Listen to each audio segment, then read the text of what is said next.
नहीं होस्ट हमने की लिए बनावा नहीं होता हां आप पार्टिसिपेट को देखो तो एमનું નામ છે એમને એડમિટ કરો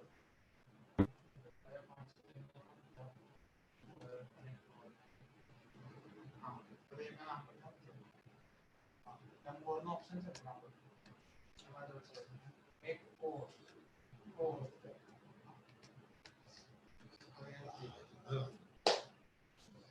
recording started છે તમે સ્ટોપ કરો તો ત્યાં મને જશો તો કોઈ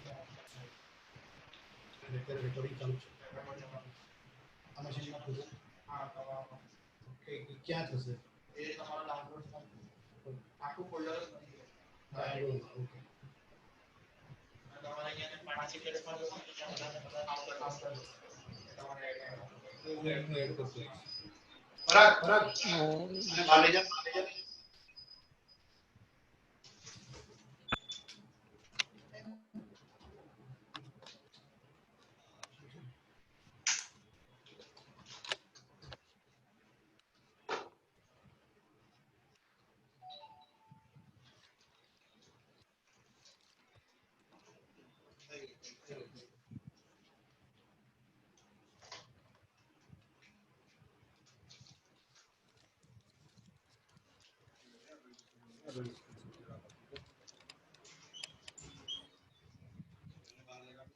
આમાં વેટિંગ રૂમમાં મારે એ કરવું પડશે કે થશે ને થશે યસ તમારે કશું નહીં તમારી એલિબિલિટી સ્ક્રીન શેર કરવાનું છે ને હા એ મેં કર્યું મેં કર્યું બસ તમારી સ્ક્રીન તો દેખાય સામે જો મને હા હા એટલે તમે પણ બાજુમાં દેખાઓ તો this is how you will look like correct અહીંયા તમે દેખાશો અને અહીંયા તમારી સ્ક્રીન દેખાશે યસ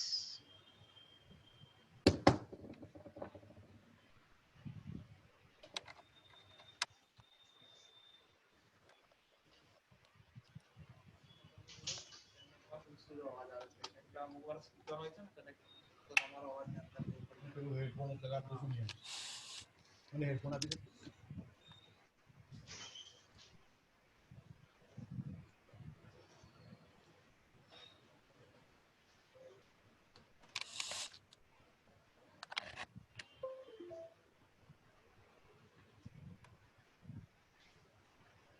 હેલો વિજયભાઈ yes audible yeah but it seems to be a bit feeble now it's okay still not that good it's better now no let me see now it's okay just I think it may be something with my control also let me just try to see તમારો અવાજ નથી આવતો બરાબર મારો નથી આવતો ના એક જ મિનિટ let me અનમ્યુટ કરો તો yeah I let me just check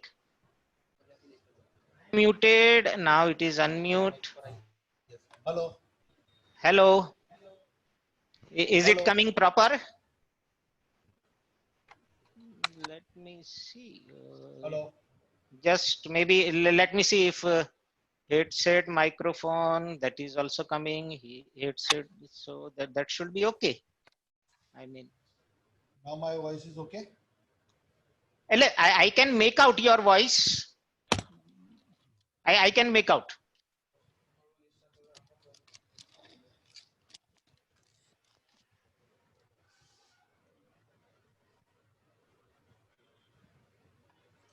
આને કે ઓન બંધ નથી કરવાનું હતું ના ના અહીંયાથી ખાલી વોલ્યુમ જ બતાવે ઓન જ છે રાઈટ ઓકે પ્લસ કરો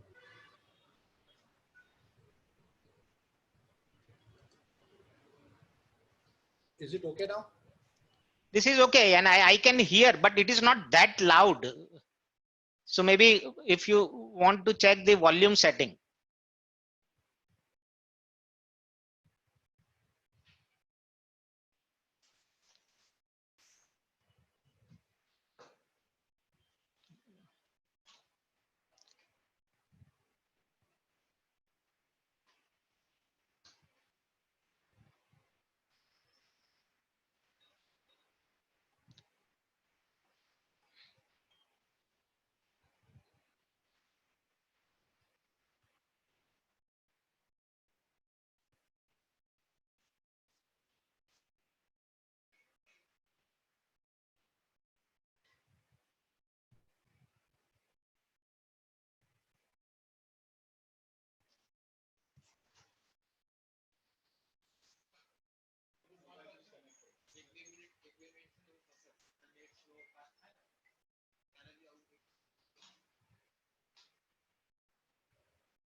Okay, okay, okay.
So, हाँ,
Hello, I am audible.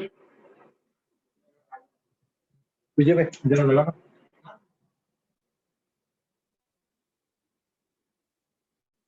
Is my voice clear? Voice is okay? Yes, this is perfect. Absolutely fine. Okay. Yes.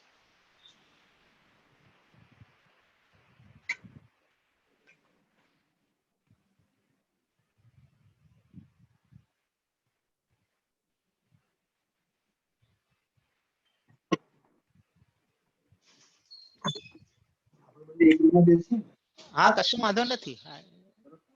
Hi. मैं अंदर बैठो. તમે આ ખુરશી લો. You will be comfortable. I'm comfortable. Absolutely comfortable. ખુરશી મૂકી દે ને તો લાલ. આ રેડ ખુરશી મૂકી દેશે. મોટી છે. નહીં. એની નાનીમાં નહીં મજા આવે. અરે કોઈ આપી દેશો તમે. આ ખુરશી જો ને. બહુ લાંબુ કોઈ બેસે નહીં મારે એમાં. એના માટે છે. પાકા.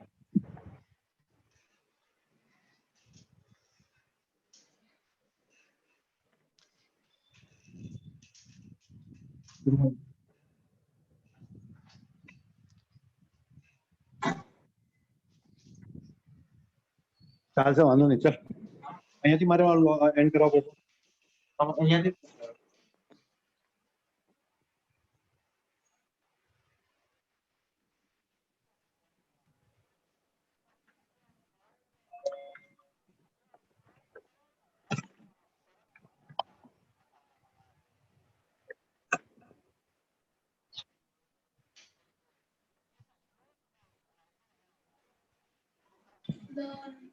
the combustion of natural, right? Combustion of natural gas, which is used to run the body. Production, combustion of natural whatever it is, we will try to live with the expectations. hello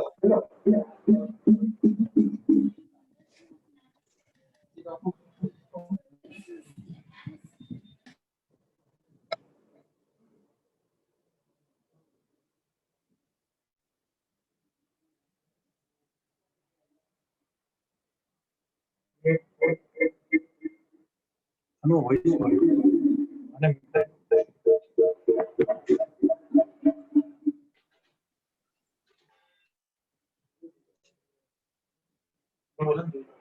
hello speaker लगा એટલે phone કરશો speaker લગા તો deep પાક है ना hello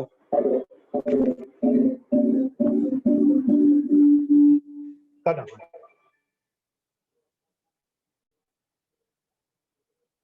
વિજય ભાઈ voice is okay હા તમે બોલો તો no your voice is not there no you are muted you are muted okay Yeah. So this session Yeah, for now voice is emerging correct. technologies, it's social. yeah now his voice is correct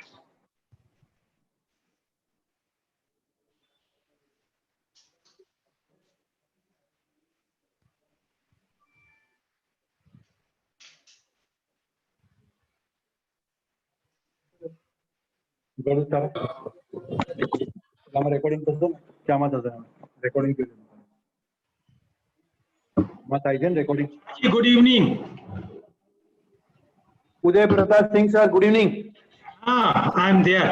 Don't worry. yes welcome to the program thank you very much Thank you. Thank you. for joining in program early we have Yeah. Dr. Vijay Shah, he is already in Vijay bhai Yes, sir. Mr. Uday Pratap Singh is a very senior technocrat of ONGC Baroda. Okay, that's great.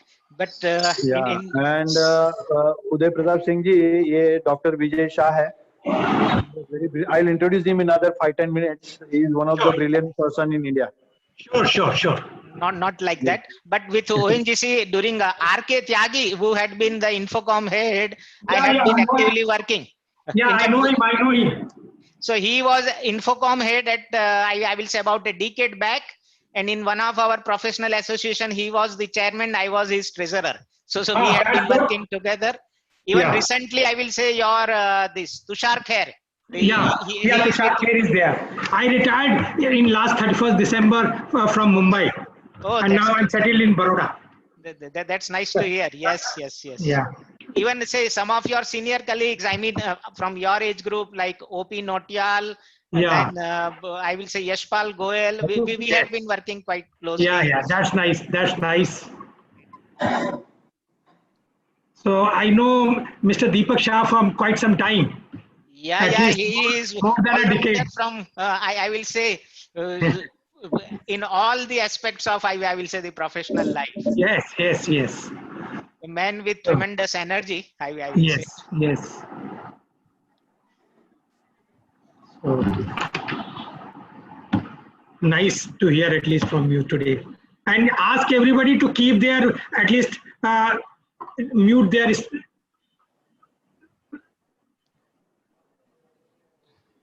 sound, because otherwise it creates a lot of disturbance and bandwidth doesn't support. And even video also, they should mute it, stop that. Correct, correct, correct.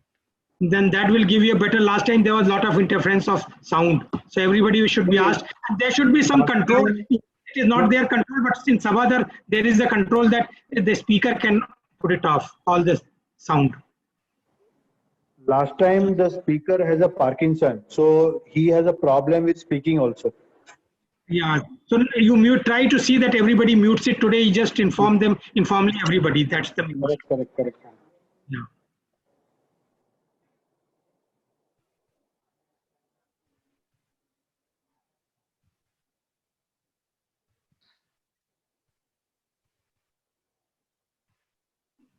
Even video also gives, it consumes a lot of bandwidth, so they should stop their video when the presentation is on. Yeah, that will be the best thing, I will say, yes. Yeah, yeah.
Internet में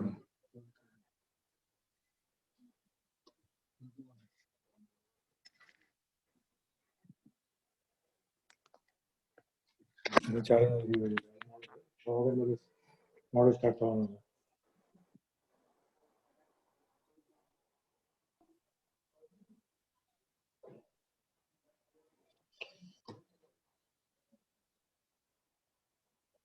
अभी तो किया से बता बताइए लगा केला नहीं बता जुम्मा गणा नहीं बता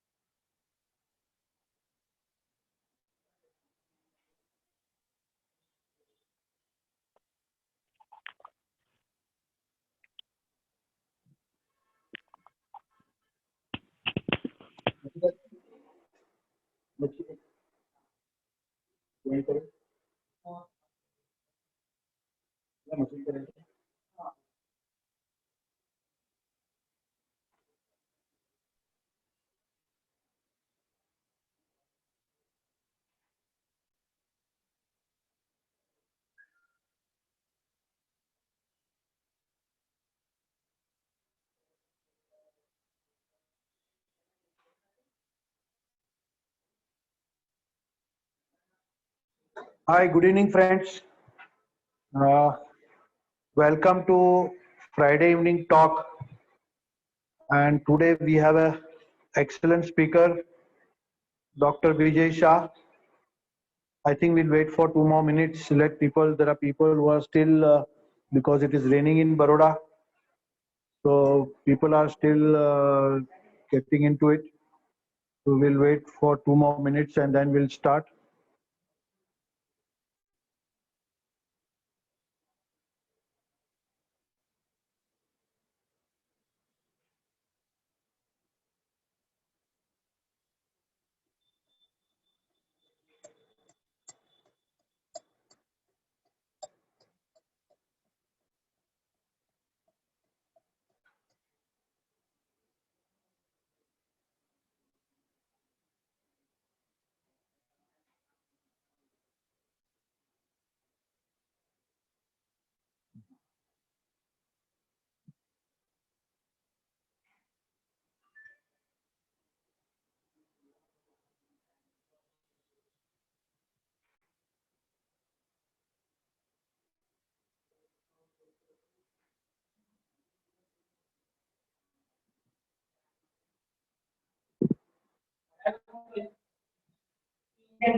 I can start, but I don't want participant to miss the introduction of Dr. Vijay Shah. He is one of the topmost technocrat of our country. A very brilliant student. He was basically a ranker during 10th and 12th. Then he joined MS University for doing his electronics and he was a gold medalist.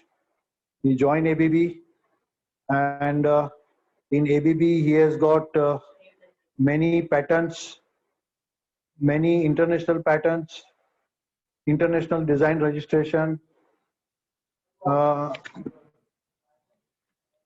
under his name.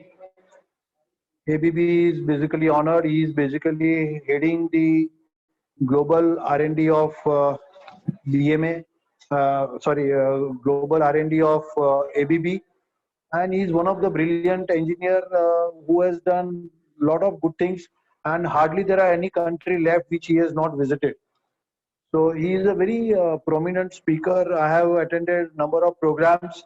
He is one of the best technocrat, and recently he did one program for all the IS officers because he was invited. He was invited to give a lecture to all the IS officer and MLA of Gujarat state. So I think that we are lucky to have Dr. Vijay Shah today to deliver a talk, and without taking much time, I think that I'll hand over that platform to Dr. Vijay Shah to deliver the talk. Okay, thanks Deepak Bhai, thanks BMA for giving me this opportunity to be, I will say, among you in this evening. It is really a pleasure, I will say, and equally I will say I see this session not more as a expert session, but more a kind of an learning session where the topic what I intend to deal is the emerging technologies, its social impact. Obviously, even though we are talking about the technologies, I will keep in mind that the audience is not deep technical people. So it will be just touched at a surface level, but we try to correlate how the technology is affecting our day-to-day life and what further can happen in terms of the technology and what more we need to do towards this aspect. Having said it, let me also say that we are around close to 6:34 and I know we need to close the session at 7:30. So I will definitely try to keep this timings at the back of mind. Maybe I will like to quickly check with Deepak Bhai. Will there be some time Yeah, for you the can question answer extend. You session? can extend question answer session can go beyond. So you Okay. can, you have a time till 7:30, and then Okay. question answer can be after that. There is no issue. Okay. So then following this, I will say the framework, I will try to pace my presentation till 7:30. Obviously, in the course of presentation, if there are any questions, please hold it. I will definitely try to answer them also as we take the session towards the end.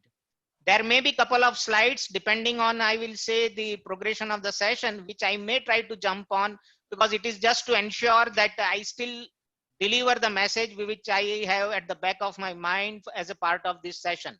But I can assure you that the session, we will not taste your basically technical knowledge, but yes, it will definitely try to help in bringing the awareness among us, among the community, and what possibly we need to be aware of. Having said it, let me just take a dive on this topic. So what basically, as I said, I will be touching on is the emerging technologies, its social impact, and let's see that when we talk about the emerging technologies, when we talk about the social impact, what some of our stalwarts have said or have possibly expressed. So obviously, the name comes from Dr. Abdul Kalam. He says science leads the technology, and the leaders in the society decide how to use the technology. So science and technology, they are definitely the sides of the coin, but it's the society which finally impacts and decides how this gets. There is another classic, I will say, the saying from Godfrey Rizzo from US.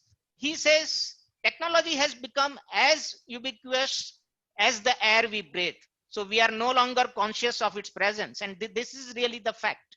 See, if we take day-to-day look around us in our day-to-day life, there are numerous illustrations where we will see how the technology is going to influence, and we hardly are basically conscious of this presence.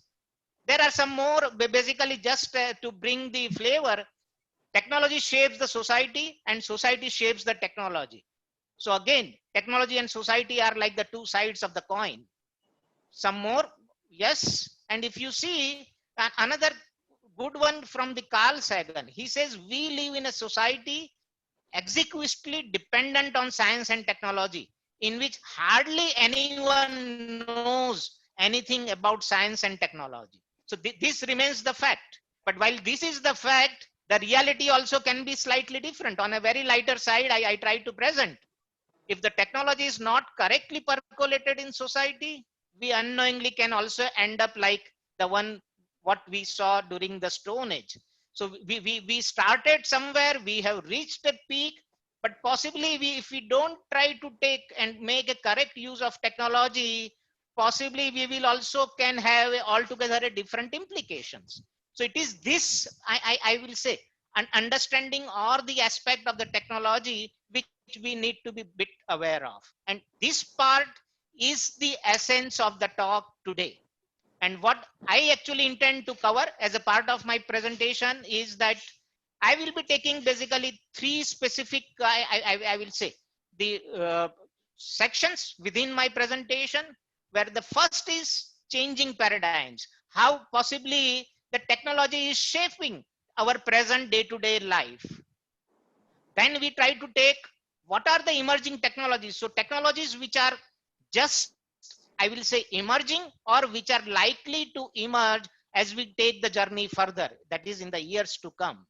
And obviously the last is the newer dimensions.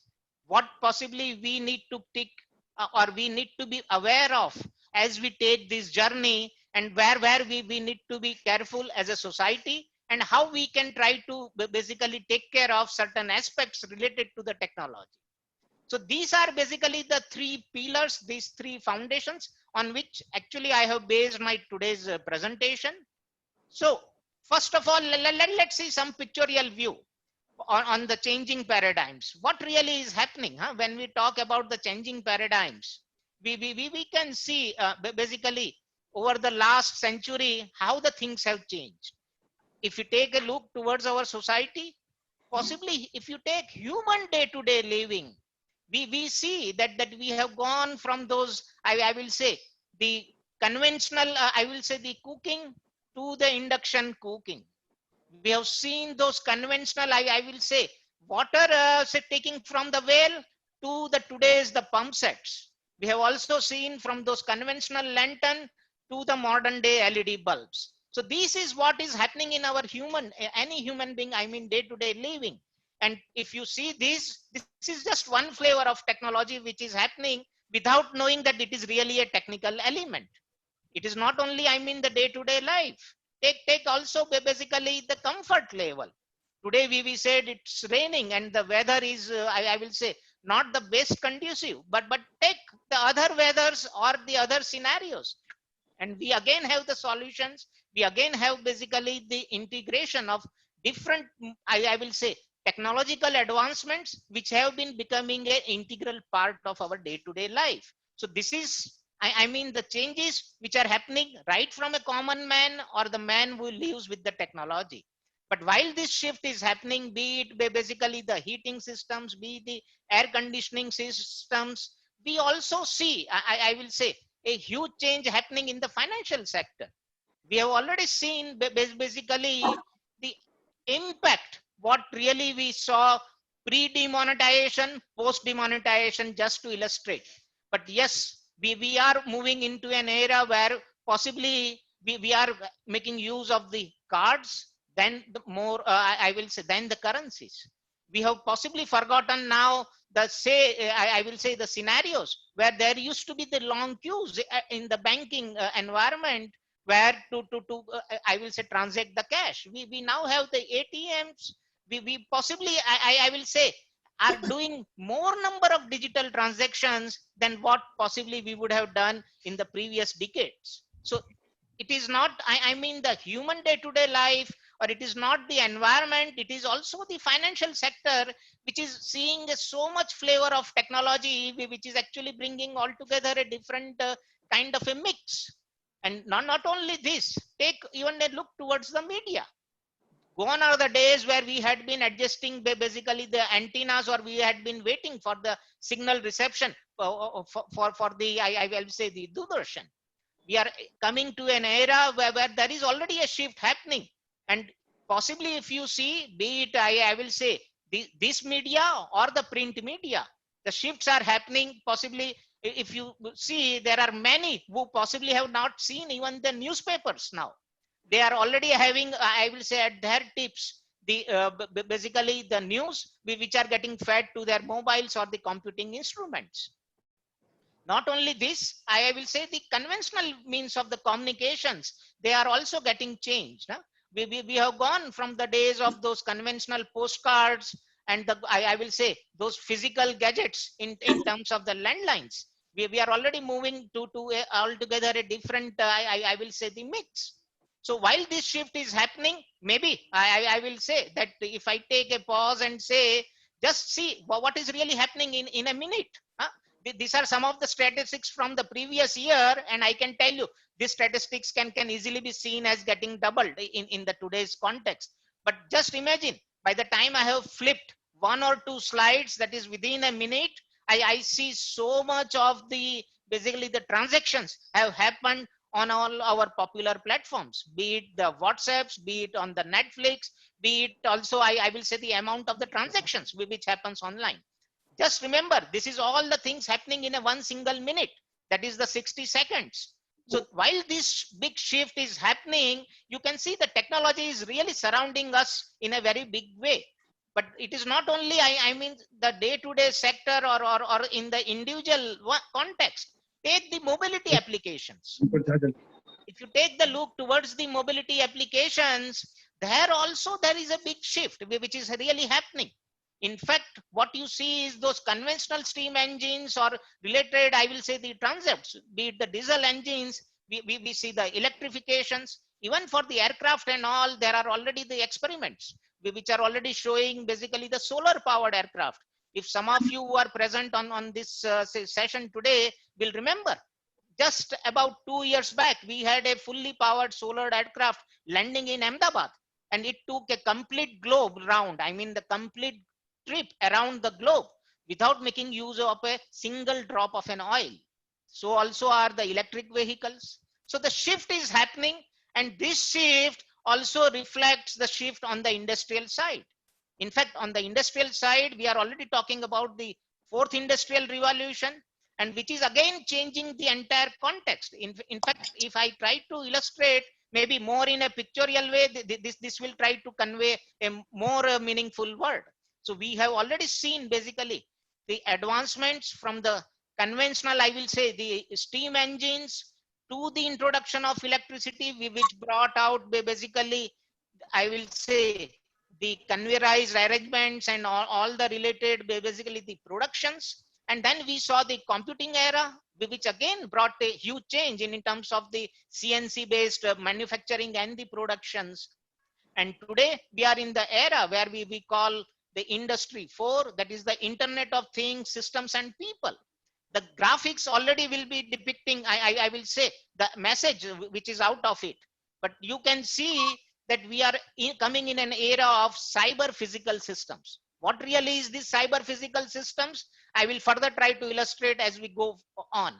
But remember one thing, in all the illustrations what I showed so far, there was one important element which possibly you would have observed, and if not, let me highlight here. In all these illustrations what I brought, electricity was a principal element which had been acting as a backbone of the entire shift. So right from basically the conventional fuels to the electric cars, or from the conventional heating systems to the, I will say, the electric basically heaters or the air conditioning, climate controls, or the financial transactions, all these shifts basically had one important element, and that was the electricity. Why I'm highlighting electricity? So electricity is actually unknowingly becoming a default element of our day-to-day life. It is as good as saying the air what we breathe.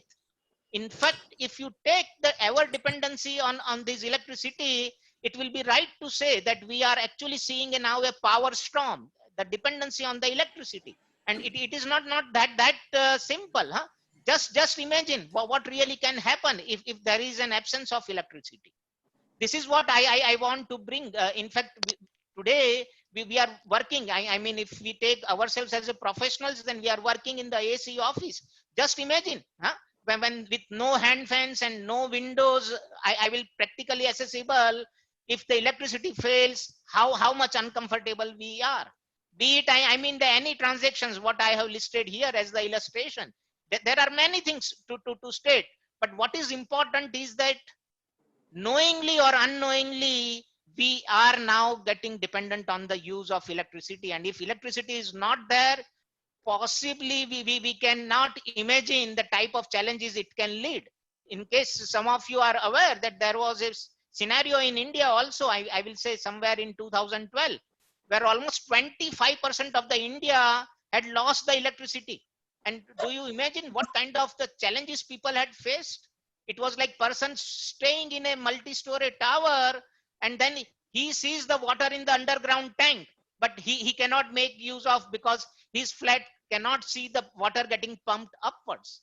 So that's the kind of dependency on the electricity. The scenarios are multitude. But what I want to bring again with respect to the electricity is another important aspect. While electricity has become a de facto basically life, this electrical system is also actually seeing now a much major change. Along with our electricity, the distribution and the complete network, we are also seeing the communication layers are getting superimposed. So it is not only, I mean, the electrical supply, but the communication technologies are also getting superimposed. The days are not far when we are talking about the smart grids, where even sitting from the remote, the electric station can decide whether you should be given the electricity or not. It is like saying that the DTH channel, what you are viewing at the home, obviously it will depend on your, I will say, whatever the package you have gone for. And rest other channels you cannot view, or it is as good as saying the prepaid metering. It will decide whether you can really access the electricity or not, even though you have an electric supply just at the, I will say, the connection point of your house. So the electricity is basically becoming not only, I mean, as a physical gadget, but it is also becoming a cyber element. In fact, in the modern days, the warfare, or I will say the fights, we are talking about the friction with the China in the present context, and you would have seen government is basically imposing many restrictions to ensure that our country and our electrical grid is safe. There are many, I mean, the developments which are happening, but I want to still highlight electricity and its usage, its dependency is one part. There is another big thing which is happening almost for all 100 years or 125 years of the electricity. If we take, we have used the electricity as something which is available in the socket, 230 volts. But remember, at in our installations, we now have the solar also penetrating. And this solar penetration is also going to create a much more bigger impact, which good number of us may not be visualizing. The solar generation is DC. Most of the gadgets what we are using in our house, they are also internally operated on the DC, even though the supply feed is 230.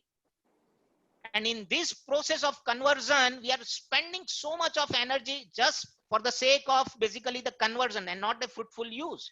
So the days are not far where we may see our house electrical grid changes to a DC, which can help in basically catering larger loads than what we can cater with the present generation. That's a shift. But this also brings me an important element. Some of you may see this was a wishful thinking. We are already seeing the emergence of DC powered gadgets, and this is only to save the electricity. So on the same electricity, you can consume much more basically than what we are using. In today's context, if you take the India, almost we are having the 1/5 of the consumption than the developed world. Now, if we have to increase our consumption, either we need to produce more electricity. On the other side, whatever we are generating, we can use it more efficiently. So solar generation in DC, today we are converting into AC and again converting back into DC internally to the equipment. This entire thing can be basically knocked off and we can create a big shift. This is really a big shift, which may mean all across the globe, the entire household wiring can see a change. But why this change is not happening so instantaneously? Because today we don't have a backup mechanism. If it's a cloudy day, maybe the solar is not able to basically feed in those situations, and therefore we still are dependent on the main electricity flow. But if we will have the storage mechanisms, then the shift can happen quite fast, and this is what is really happening. And just as an illustration, I am illustrating that this USB sockets, so most of you will relate with your mobile phones and all, they are already on the DC, basically the bus. And on this, you can operate varieties of the objects, varieties of the equipments. So electricity is one big element where our dependency is increasing, but at the same time, the system can see a much bigger shift.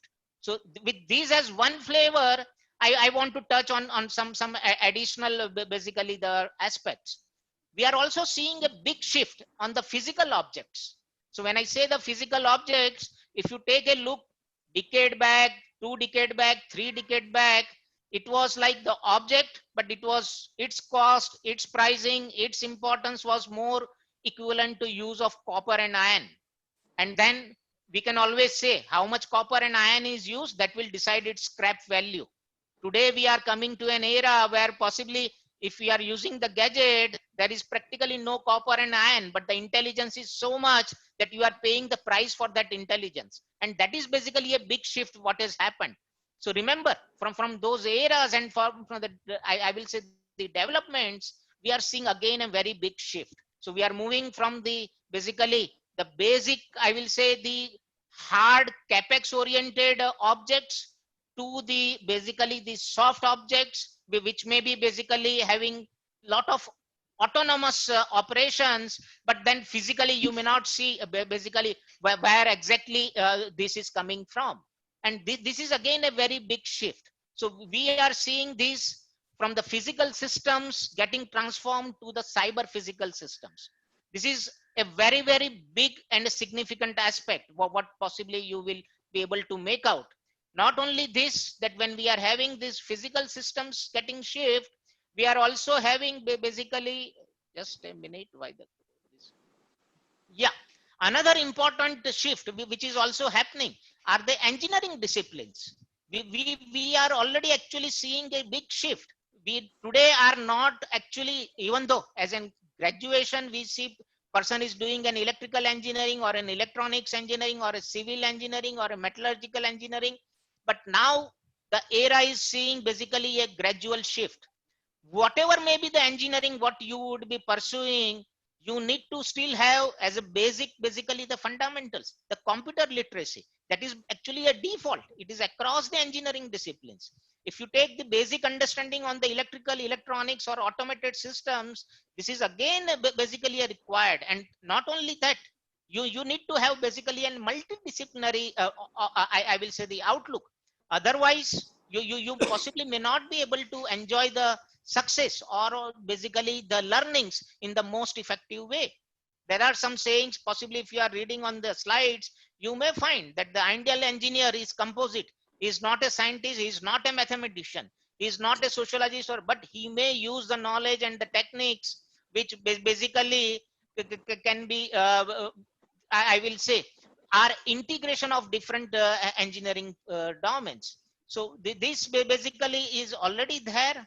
But while I'm saying this, let me tell you that another important thing in all these developments is actually a digital disruption. When I say digital disruption, basically actually in our day-to-day life, as well as in all the spheres of our, I will say the interfaces, be it the engineering sectors or the other industries, there is a huge amount of digital integrations which is happening. And when I say these digital integrations, I am referring this curve that is actually referred as a S curve, disruption curve, where we are seeing already the penetration in the information communication technology domains, media, finance, retail, and now it is more or less penetrating into the industrial sectors or in the engineering sectors. And this is another big shift, which is very important to see. In fact, I can try to go with more illustrations where possibly the pictures communicate more. So we have already seen basically the physical building blocks of the different objects, whatever we may be using. These are already seeing basically a much more shift from those big bulky ones. We are seeing those modular arrangements where you can basically play like a Lego bricks. You can add, you can remove, and then you can realize a complete system. You have not only this, you have also altogether different basically the models in terms of utilization of the assets. When I say the assets, here I'm bringing a classic example of basically the use of the cars. Traditionally, we had been using the cars basically just going to the office and coming back. So hardly, I will say, from the 24 hours, we had been using for half an hour or 1 hour, and rest of the time we used to park the vehicle. Today, we are seeing basically the emergence of altogether different models, where you have the Uber, Ola, and all, where the asset is utilized practically all 24 hours. So that is basically a shift, and the business models are also undergoing a big change. Not only this, if you take even the vehicles and the intelligence, those are already undergoing a big shift. We are already seeing emergence of semi-autonomous and autonomous vehicles, where they can help you to undergo a big transition and a different level of comforts. So while these shifts are happening, one of these, another shift which all of you will be able to relate, because that is what affects, I will say, in our day-to-day life. Traditionally, we had the era where we used to see one big manufacturer, and then he used to have different outlets in the respective cities, colonies, and across. And then we used to go to those outlets and get our objects purchased.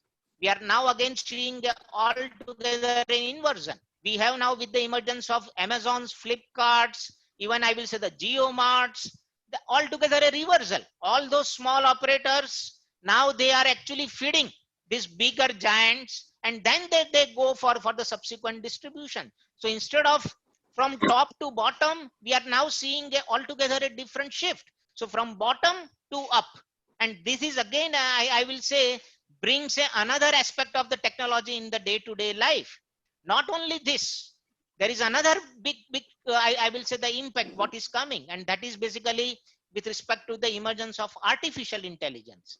And this is basically again creating a much bigger shift. When I say the artificial intelligence, it is the collaboration between the human and the machines. And when I talk about this collaboration between the human and machines, let me illustrate one nice illustration from a real life case. What I'm depicting here is actually an orchestra, but the orchestra is not run by basically an individual. It is run by a robot. A robot which is basically actually conducting an orchestra, and this is a real life picture. And that too simulating basically some of the top orchestrians in the globe. And remember, in the days we had seen, the robots actually were within the cage because we considered they were harmful, or they can create a harm if the human beings are in the close proximity. Today, the human beings and robots, they go side by side. And it is not really, I will say, a fiction. As I said, this is a real life case. And you can see even our beloved Prime Minister also standing by the side of a similar robot or the same robot. So robots are there, and they are also basically bringing altogether a different level of collaboration between the human and the objects. And this is again a power of basically the artificial intelligence, what actually it is bringing. Not only this, so we have seen what has been happening in our day-to-day life, in our basically normal, I will say, the living. But this is not, I will say, the things which stops there. The things actually they start evolving from this point onwards. In fact, if you take the present context, there are much more, I will say, newer things which are actually in the pipeline. And this may bring a lot of many additional opportunities, I will say. If I talk about basically different emerging technologies, possibly I can tell you that this is basically the studies which have been happening across the globe, and we are seeing already, I will say, the different business potentials, what different technologies can bring. I can go on each one of them, but maybe I will like to use the time for some more, I will say, significant technologies and the description. So maybe I can try to go to another 2 slides, not even this deep, the technical, but let me go on this slide where I will like to spend some more time, maybe. So if you take basically World Economic Forum, the global, you can say, the community, how they are seeing the technologies, what possibly are there happening, or they need to come basically, or the engineers or the community need to bring the solutions. And these technologies are basically really the step change. First and foremost, what I mean, what you are seeing on the screen is basically the top technologies which basically World Economic Forum has predicted. And let me go to each of them. First is bioplastics for circular economy. So what actually is here being talked about? We are making use of the plastics in our day-to-day life, but from almost like 100% of the plastics what we make use of, only 15% of the plastic is actually recycled. Basically, rest all is actually getting dumped, and it is creating somewhere a pollution which possibly can affect the soil, or it can affect the water bodies, or it can create many other challenges. So we see this. Against this backdrop, already lot of, I will say, the research, lot of work has happened where to derive the same plastic kind of an characteristic from the plant, from the plants, to make basically the bottles or make the objects which can have the same strength as plastic, and you can still achieve basically the environmental compliance, and at the same time achieve basically a good, I will say, circular economy. Circular economy means basically that whatever you generate, you are able to recycle, reuse it, rather than basically consuming the natural resource or depleting the natural resource. So basically, this bioplastic, this is coming from the plants. It is like the cellulose, lignin. This is what is actually, it has been researched and established. It can be used as an alternative to the plastic. And this is again a big shift, what is really happening. We are also talking about the social robots, as I was highlighting, that in a traditional parlance, robots were something which were only in the industries, which were in the hazardous areas and all. Now we are seeing that, especially in the developed countries, maybe not that frequent in India, but if you take the developed countries, there they see a big challenge. You have the aged people, but there are not many youngsters to take care of them. And here you see a lot of social robots who can take possibly the old people for a walk, who can ensure a companionship for the old people and try to facilitate them in their daily course, apart from supporting them in their day-to-day activities and the life. So this social robot is another big thing which is actually happening. Another important aspect is actually in terms of the lenses or the glasses. If you are using the mobile phones, you will see the screen of the mobile which makes use of the glass. So also the glass in all the aspects. But there is a limitation on the glass, how much miniature it can become. And now the technologies are coming where instead of the glass, you have basically the glass-like characteristics coming from the newer materials with only some nano deposition with some microns, and therefore it can give you the same behavior as the glass, and you can achieve a much more miniature basically form. Just imagine that like the tip of I will say the small pin or your tip of the pen, that itself becomes a camera, or that itself becomes basically an endoscopic element.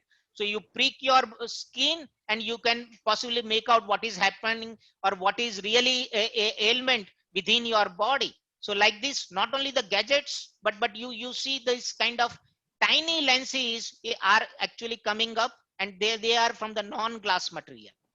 Like this, the shifts on the proteins as the drug target. But let me quickly touch on one very important element, because this is an important part even from our societal life. Remember, today's world population is 7.8 billion, and in another decade we foresee we will be around 9 billions.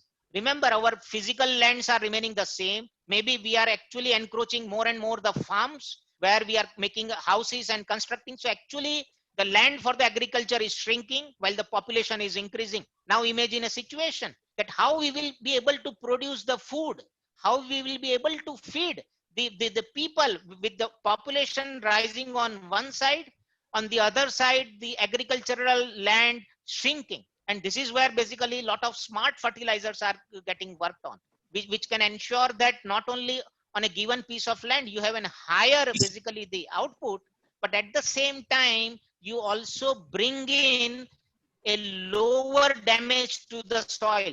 Remember, the present day urea, fertilizers, whatever we make use of is somewhere affecting the nutrient contents of the soil. And this is where the smart fertilizers are helping in overcoming those challenges.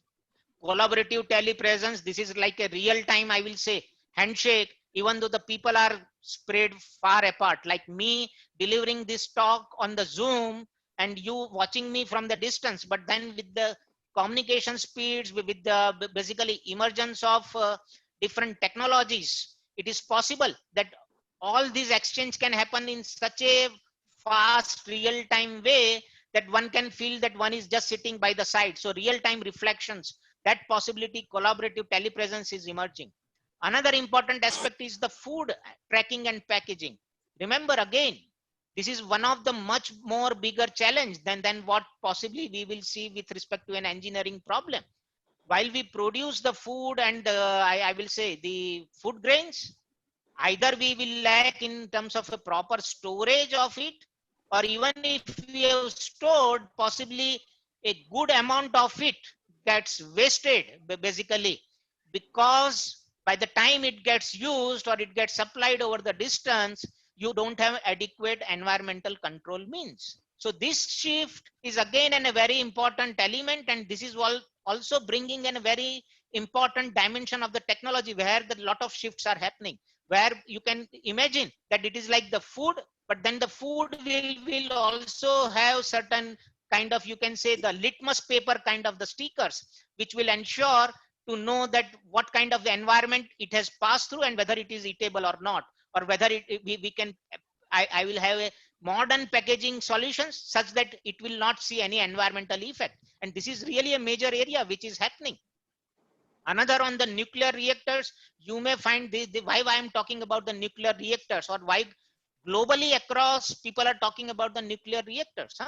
Nuclear reactor is one such source of the energy which basically helps in reducing the carbon emission, or it does not emit the carbon. But the only challenge is that if we have to make use of the nuclear reactors of the present form, the safety hazards to the human beings in case of some disaster disaster in the nuclear plant can badly affect the mankind. And here there are a lot of basically the advancements which are happening, which can ensure that your environmental, your carbon emissions are controlled, and at the same time you have a safe nuclear reactors. DNA storage, you will laugh why I'm talking about the DNA storage. But remember, by the time we all are talking, we are exchanging, almost each individual, these are the basically the statistics, is producing 1.7 MB of data per second per person across the globe. Now, 1.7 MB of data per second per person across the globe with 7.8 billion population. And remember how huge the data centers are required then. But the same data possibly you can store in the DNA.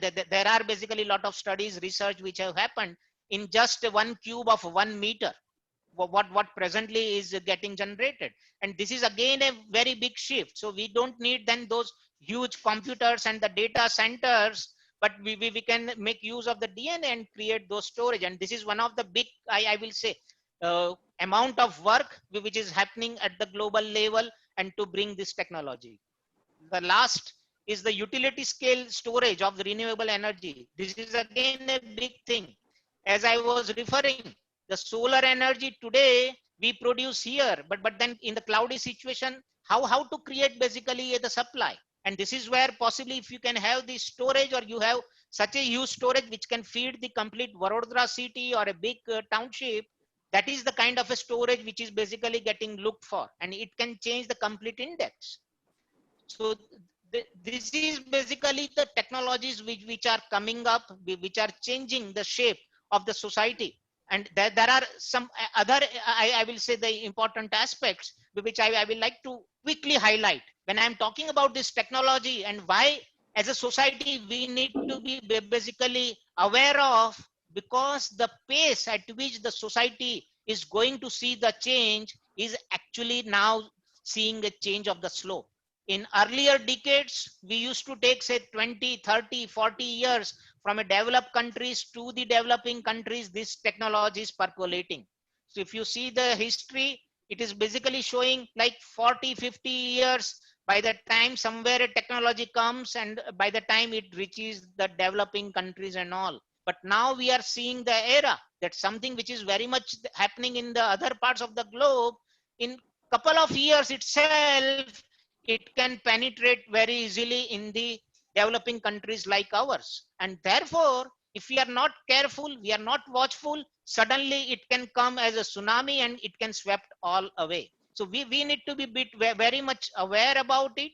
When I'm talking about the technology, yes, I come across many times these questions, that why we are talking about these technologies. We had these technologies basically there right from the day one, or it is almost 50 years. We have those digital brains or the microprocessors, CPUs sitting at the back of all the modern day gadget. So why we are talking about all these things in the today's context? And here I wanted to quickly highlight, I mean, you see the illustrations that what kind of shifts which have happened on the technology. Huh? So it is like saying the number of the transistors, what you see sitting inside the CPU of your mobile phone, or on the TV, or on the any other gadget, I will say, which you make use of, including your automobile vehicles, or I will say the any personal assistant gadgets. It is really phenomenal. And here I just want to bring some common man illustrations, which I always feel will be very important to quickly share.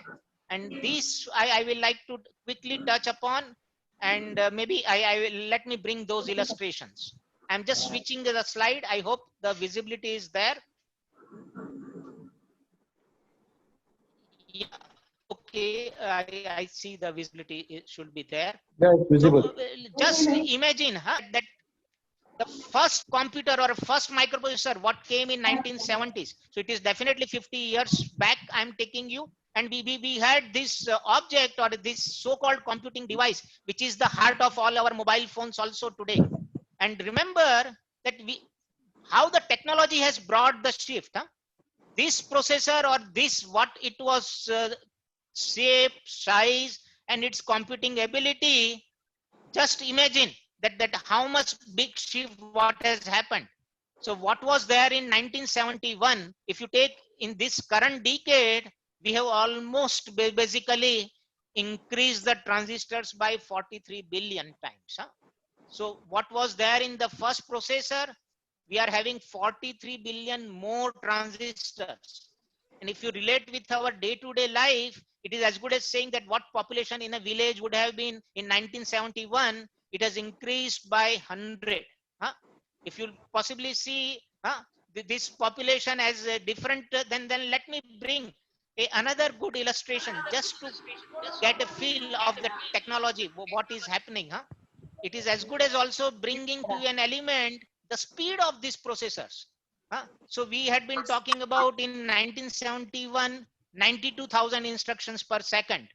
Today, the speed what we get, it is as good as saying that this complete book can be written just in 1 second. That is the kind of a computing speed what is available today. If you see these also as not relatable, let me bring to this common, I mean the switch in our day-to-day home, which we make use of, say, for making on and off any equipment. Again, just see the, and possibly you can also read the illustration, what it brings. Huh? You possibly, if you have to turn on and off this switch, what you would have done in 1971 and the computing speed today, you just imagine, it is less than a second. So what I would have done in 25,000 years, I'm able to do just in less than 1 second. That's the increase of the computing power, which is actually coming inside each and every object. There are many illustrations, but I will just like to go on one good illustration in terms of a size. So whatever we are seeing in today's, I will say our mobile phone, laptops and all, the physical size, how much density has been packed in the last 50 years. Huh? So you can just imagine, if we would have remained with the same density of 1971, possibly it would have been a size of a big, I will say the household room, 23 feet by 10 feet. That would have been the processor size. But today we have just shrunk into a coin like 1 rupee coin and less. So that's the kind of a shift. Just again, let me not miss out. This is a very nice illustration. A simple pin. How many transistors today we can accommodate? 100 million. Just imagine the flavor of technology, what is actually happening and which is basically powering all these our day-to-day gadgets.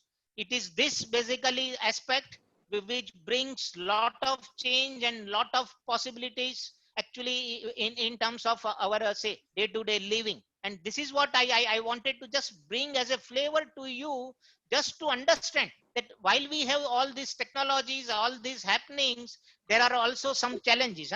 Obviously, okay, this is another flavor of technology in terms of this say our telecom revolution. So it was like we had been having the speeds which was like a child, I will say, just moving on the floor. And then you see it is like now swimming in the air. That's the kind of the speeds we are talking about and the different generation of the technologies, what it brings. Looking at the time, I will quickly jump on some of these other aspects of the technology, because I want you to still see some good illustrations of artificial intelligence, which are also very much applicable in our today's life and in creating an advancements. What I show you on the screens is actually a flavor, where it is from our Sayaji Hospital, where you see the robots actually supporting the treatment of the COVID patients. What you see on the top corner, these are basically the robots which are actually in our Sayaji Hospital, which are used for treatment of the COVID patient, because we see the coming in proximity to the COVID patient can be harmful to the human, but then the robots can still do the service. So they can bring the water, they can feed basically the foods, or they can serve the food. They can also ensure the medicines and all without coming in, I will say, without the human coming in a close proximity to the COVID patient. This is a real life illustration of the robot from our Sayaji Hospital.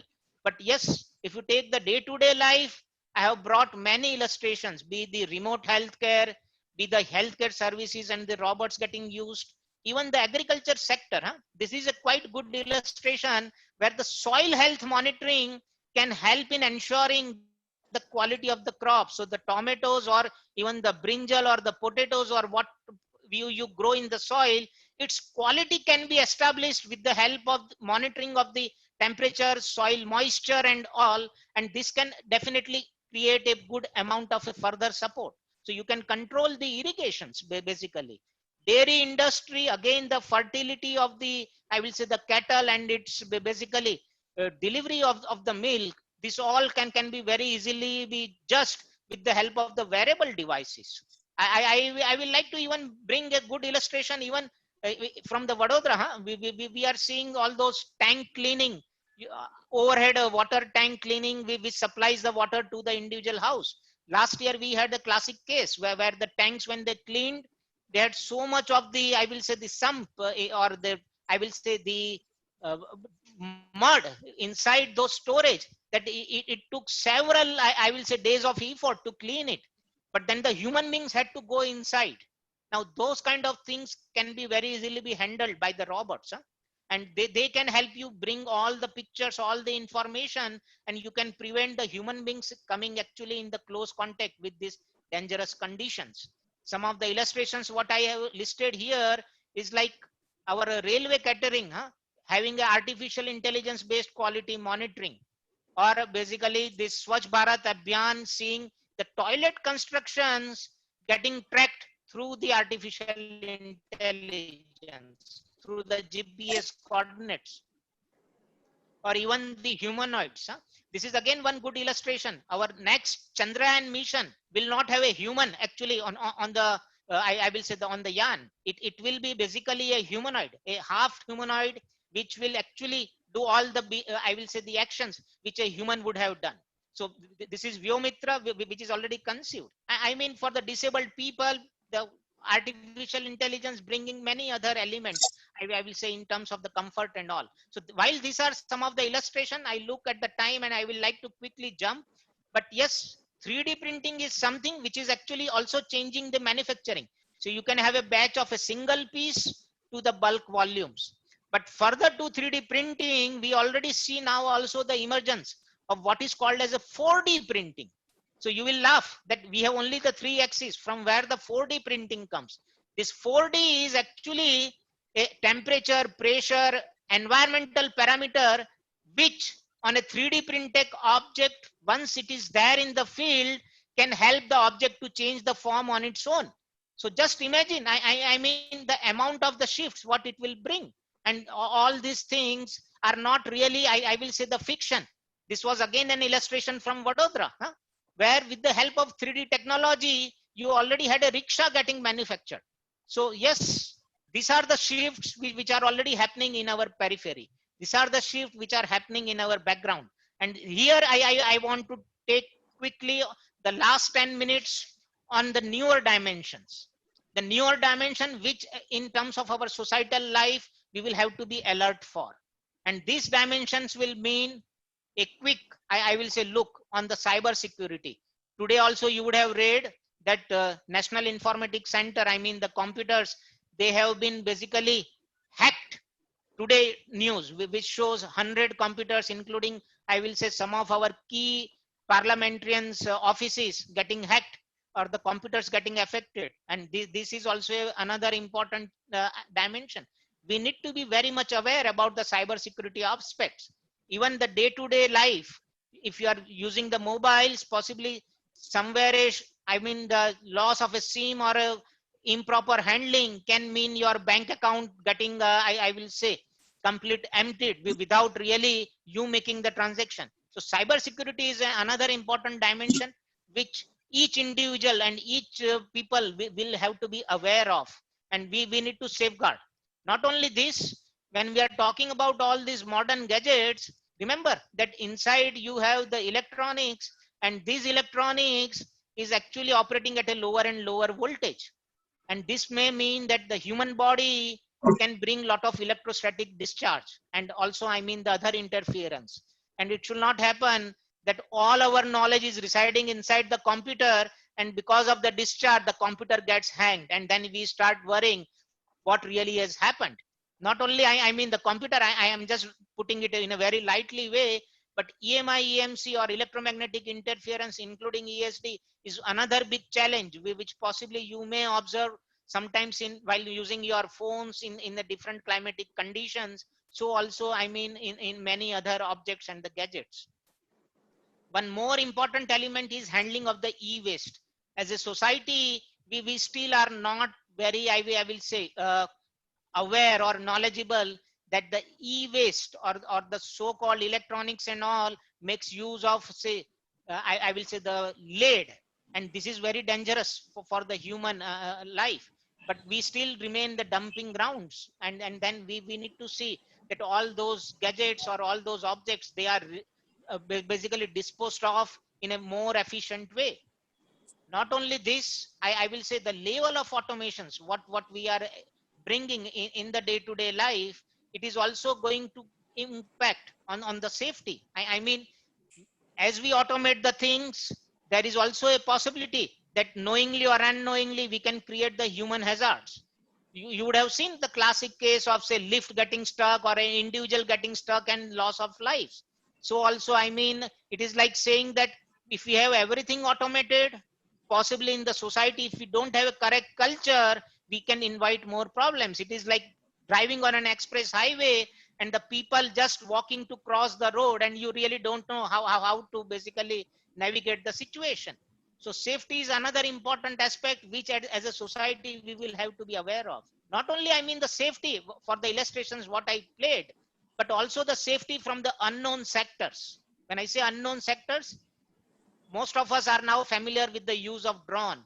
In fact, the drone are also getting used in the marriage and all those, I will say, the photographics. And these drones can also be a hazard to us. Huh? Just imagine if the drone loses the control or it has some internal failure, it can be also basically a God-given, I mean, the challenge to the individual who is just seeing the drone falling on his head. And these are real life illustrations. We are talking about the autonomous vehicles, but as a society, we really don't know that whom to punish. Huh? If these autonomous vehicles can end up in the accidents, whether it will be the car manufacturer, whether it will be the person who has written the code or the person who has bought that autonomous vehicle. Remember, autonomous vehicle is something which is a self-driving car. And therefore, this is not a fiction. It was a problem which was stated 2 years back. And there was already an illustration where a self-driving car ended into May I request the colleagues to mute the phones or I see some background noise. Just I will take the 5 minutes before I conclude. So request, please. But when I showed these illustrations, remember, as a society also, we will have to bring a lot of change in our own culture. Huh? It is not that we will be able to live with hota hai chalta hai kind of a context. Remember, if we have to do the business, we have to remain in the, I will say, the global context. Our attention to time, quality and cost is primemost. We need to understand that if we have committed something, we will have to meet that commitment. It is as good as saying that I have committed that I will end by 7:30. I will try to hit the same 7:30. So time is important, be it the business, be in the day-to-day, I will say the working. Quality is also equally important. We cannot say that today you just accept whatever is the deviation, tomorrow I will give you a better quality. Or we just try to take an order with a cost and then we find that the cost is rising and then we start cutting the corners and deliver a poor, I will say the design or an output. We will have to balance because our field is not a local. Huh? We are seeing the competition from a global parlance. Even remember that disruptions can come from the startups and so also for the corporate. So it is not that the disruptions can happen only from the big giants. Obviously, we will have to be multi-skilled, disciplined, and our synergy is quite quite important. And this reminds me that the traditional story of rabbit and tortoise, I know most of you have known, but I will still like to bring an important aspect of this story. If you talk about the rabbit and tortoise, we all know the tortoise will mean that rabbit slapped and tortoise won the race. So basically slow and steady win the race. That was basically the traditional what we all know. But with the emergence of the time, the things have really been changing. So even slow and steady is not going to win the race. What really is going to happen is that discipline is quite vital. And this discipline is what I'm trying to hit here. What I'm trying to say is that not only the slow and steady can win the race, but if we are not disciplined, then we still can end up in altogether a different thing. So either we can have a disciplined progression as a part of our cultural shift and the change, or if we don't use it, with all those advancements, we will still have more number of, I mean, as the picture illustrates, the cars and all the people driving, but then no place, no road, and possibly more pollutions and more hazards to the individual life. So it is basically the shift which is actually impacting in a very big way, and we will have to bring this cultural change. Not only absorb the digital technologies, understand the new models, but also bring the cultural change. And if we can bring it, obviously we will not have a free fall, we will have a smooth landing. And this may mean basically on the very last slide I tried to touch that the olds will have to learn the new technology. New generation will have to learn basically the older things. They will have to also take the experience from the old people. As you see, possibly you will be able to read the illustrations. They are not the jokes. They are the real life things where this mutual exchange will be fundamental. If not, we may be forced, or the coming generations may ask you, as what this slide shows, that mother, you have given me the name, but there is no password. So that kind of a situation can be avoided. And maybe with this, I try to conclude saying thanks and my email ID. So maybe over to Deepak Bhai, if you will like to add something, and then if there are some questions, let me try to quickly take on. Yeah, please let us know if you have any question. In fact, Vijay Bhai was so good. He has not left single field. He talked about the entire gamut of technology. And at this stage, I noticed the presence of Hamil Bhai, who is a young technocrat. Hitendra Mandalia is an industrialist. Jagdish Bhai Shukla from VCCI, one of the prominent technocrat and industrialist. And Jagruti Shah. Then Jivraj Bhai is basically a SVMIT Bharuch. He is one of the pioneers to bring the engineering education in Gujarat. The Kedar Sutwani, who is not only an artist, but he is one of the most intelligent R&D person in the mechanical engineering. Then we have a Rashmi Dave sir, who is basically a pioneer in architectural education in Gujarat. He has shaped the career of many architects. Then we have a Subodh Bhai, who has brought the electrical technology. Then we have a Saurabh Jain, who has brought the indigenous CAD perpetual technology to the country. And we have a stalwart Mr. Uday Pratap Singh from ONGC, who has basically done a lot of good thing to the country. And he has done a lot of change in the ONGC working. In fact, as I introduced, Vijay Bhai is a brilliant student at 10th, 12th, engineering and all level. He was a gold medalist. And if you have seen his talk, it basically show his capability. I think ease and speed at which he has explained the entire technology, like breaking the myth, dependency on the electricity. Then he talked about the how solar technology, then industry 4.0. Then he said that how cyber physical system, then social robots. Then he talked about challenges to the various agriculture industry and how exactly it can be done with the help of technology. I think Vijay Bhai, I don't have any words to express the thanks, and the way you covered the entire topic. It was just 1 hour, and in 1 hour, anybody who is not aware about the technology, probably he learns about those technology in just 1 hour time. I think I cannot imagine that in 1 hour time, one can pass on so much information about so many fields in nutshell, and that too people can understand very clearly. If I have to talk about so many technology, probably I need so many days. But I think every minute, every second was important. And I think I don't have a words to express the way you have done. And I'm very sure that the people who attended this program are benefited out of this particular program, and they must have enhanced their knowledge in a very short span of time. In Friday evening talk, we are doing this program since last 25 years. I have been given responsibility of holding this talk. If you are interested in learning some topic, please send a mail or a message to me. I'll see that some expert faculty can be organized for those topics. Or if you know some faculty who is good about the subject, please let us know. We'll try to organize him for doing the program. And you please give your feedback. And what we are trying to streamline from maybe next week onwards, that we want to put a single link, that using the same link you should be able to attend the program. So on Friday evening talk, you are very sure that your 1 hour spent in a week will enhance your knowledge like anything.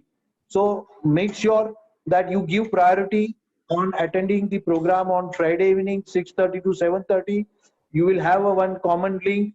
Whatever subject, the subject will bring lot of knowledge, lot of information to you, and you will make the day perfect.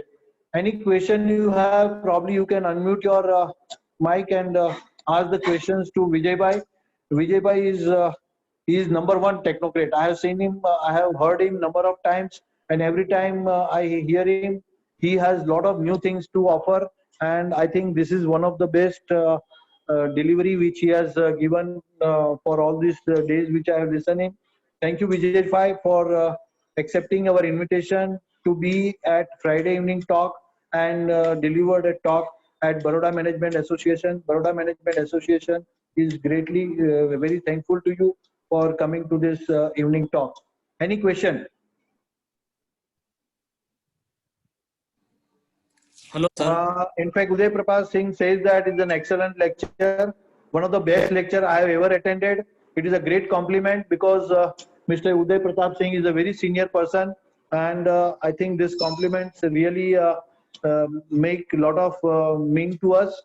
Kedar Sutwani session was very informative, and I think that you be with us and you suggest the topic, you suggest the speaker, and we would like to bring him.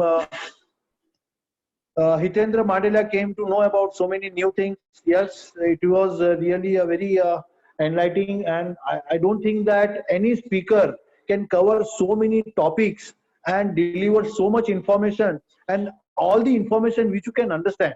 See, basically somebody can pass on those information, but then it becomes very difficult for people to grasp that and people to understand. He has not left a single field, and he has talked about, in fact, he talked about 3D printing and he talked about the 4D printing also. So he is very up to date, he is latest in all this field, and I think that this is one of the best lecture in Friday evening talk I have ever attended. Thank you, Vijay Bhai, for being with us, and I hope that you continue offering support to Baroda Management Association and all the participants who has attended this program. They must be benefited out of this. There is one question from Kedar, that how according to you India is ready to cope up with the emerging trend, keeping our infrastructure in view? I will put it that in India we definitely have the potential. As what I was saying was I will say the cultural aspect. When I say the cultural aspect, it is not that it is 100% spread across, but somewhere across our complete value chain, I will say what we need to offer, we miss those continuity breakage, be it in terms of time, cost, or quality. We still get perceived, I will say, from a global parlance, that somewhere we will cut the corners in terms of a quality. So we need to break that. And when I say this, I will say with all the humbleness can tell you that I have seen many novel entrepreneurs really coming from the India and making a presence on the global field. So it is not that we cannot do it or we cannot meet it. It's only question that as a society also we will have to come together and as a community also will have to basically develop these as the culture.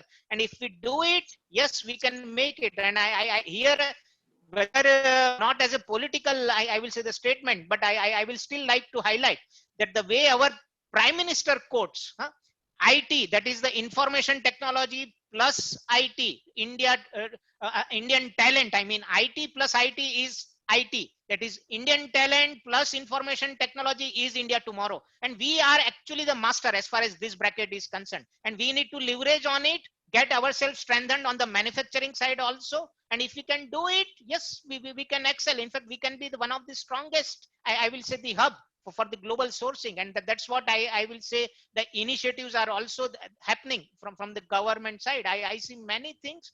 Maybe this is not really the forum where I can say those micro level initiatives which are actually getting triggered from the government through the various industry forums and all. But yes, we have that potential, and if we can basically just stick with the correct focus, we will be able to achieve it. There is one more question, that India has got a lot of threats from the neighboring country. So, like we read off and on lot of things. So, how India and technically how India is prepared to face those challenges? Maybe I can just say, see, India technically is prepared. The only thing is that still within the culture, we don't have that culture percolated to the last man in the society. So for an example, I will like to just illustrate. We have the web cameras which are say for the traffic monitoring on our streets or on our crossroads, which is also there in the Europe. But unfortunately in the Europe, a person knows that if he violates, he will be forced to have the heavy penalty, and society will also basically support in that heavy penalty. While in our case, we still have that infrastructure, but we still have the people either say putting those clothes on the two-wheelers and hiding their number plate, or even if they are caught, you have the political patronage which possibly for the, I mean the other purposes will try to take a side and will try to defend those violations. So it is this cultural aspect which we need to bring right from the top to the bottom. And if we can do it, then there is no stoppage, I will say. There is one Technically, we are no question. longer inferior. Our brains are the best. Actually, if you look at the creative ability, our brains can really do much more. In fact, the China is a labor force. It is not a creative force, but it can still do such a big influence on the global community. What we saw in the pre-COVID era with all those other aspects getting affected towards the business. But we actually are much more stronger in terms of those creative potential. Unfortunately, we still lack somewhere this, I will say, the community behavior, which may be across all the value chain within the society. Thank you, Vijay bhai. We have one of the very senior person, Shailesh Kumar from National Informatics Center. And there is a very good contribution from Uday Pratap Singh, that what is happening is that we train all the person and then export the best talent to develop country. The day we start reducing this export number, we will start improving. And I think that that is a very well comment from Uday Pratap Singh. What do you say about Vijay bhai about this? No, this is absolutely true. See, if I am just sitting here, I know, like I have been passed out from the MS University as you already highlighted, but I remember maybe it is me and couple of my very few number of the friends who are sitting here in Baroda, but else most of them, they are abroad. So that remains the fact, or that remains possibly the scenarios what were faced at that point of time. But yes, in the last decade, we still have been creating much more opportunities within our country. And I see this reverse brain drain will also happen. And in fact, in this COVID era and all, people also realize it is much more, say, significant if you are closer to your basically the hometown, and you can really contribute in a very big way. I mean, going with the initiatives and the opportunities which our land is now creating. So brain drain was there, but we can definitely now with a better, I will say, the ecosystem can prevent, and then we can also provide more opportunities and more, I will say, the a much bigger platform to the young talent. So I think that we end the session here. Vijay bhai, thank you very much for sparing the time Thanks. and delivering a wonderful talk. And I'm thankful to all the participants for being with us on Friday evening. And we request all of you to be with us again next Friday and all the Friday to come. Thank you very much. We close the session over here. Thank you. Thanks. Thank you all.